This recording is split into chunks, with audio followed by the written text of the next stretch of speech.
Okay, the last step is that we are going to edge stitch the entire collar band.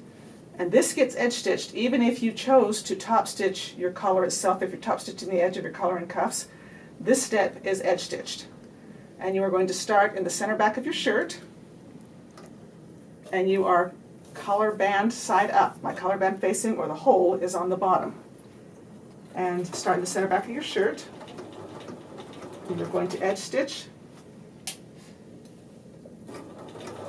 taking out the pins from the underside as you come to them.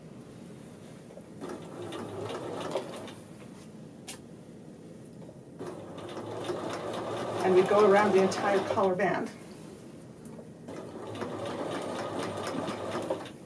We are not going to go directionally and come from center back to the front and quit, or any of that kind of thing, because it is stitching that shows on the outside. We don't want to have breaks in the thread.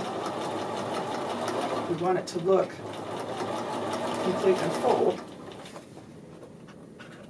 and uniform all the way across.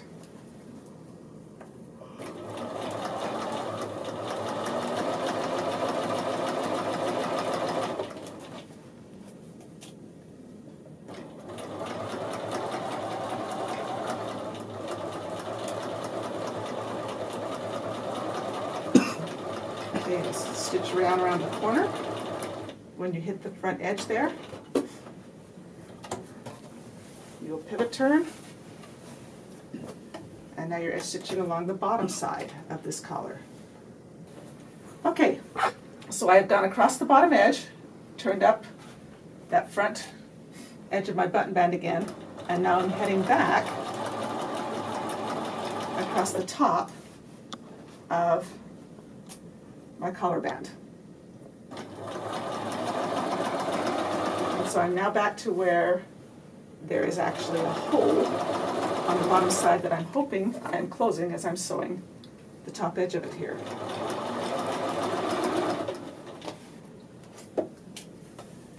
I'm reaching up and taking out those pins as I get to them so that I don't sew over a pin.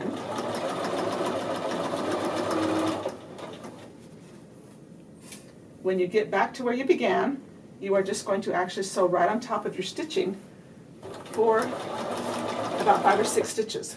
Sewing on top of the first row secures the stitches underneath.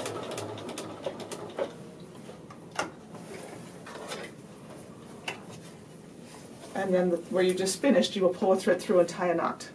So you have edge stitching there, your collar rolls back, and again, there's my threads that are ready to tie.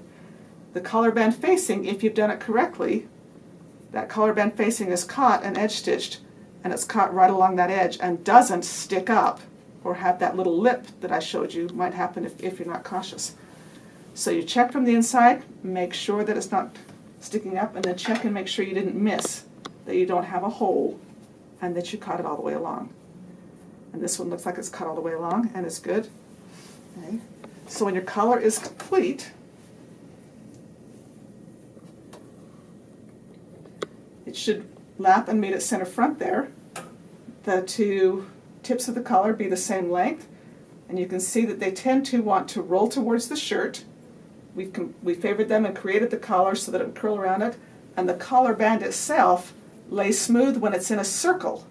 If you pull it out, it tends to lay, or you'll see ripples on the back side here where it's laid flat. It doesn't. If I lay this collar flat, my fabric tends to bubble just a little bit.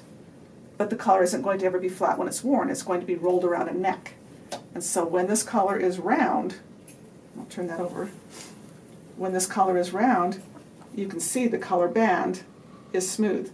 The little lines that you are seeing here are actually because this is a fabric that was dyed with a wax dye, and so some of that is the actual dyeing process that is left there with that. And then the collar itself also lays smooth as it rolls around. And you have now completed your collar and are just about done with your shirt.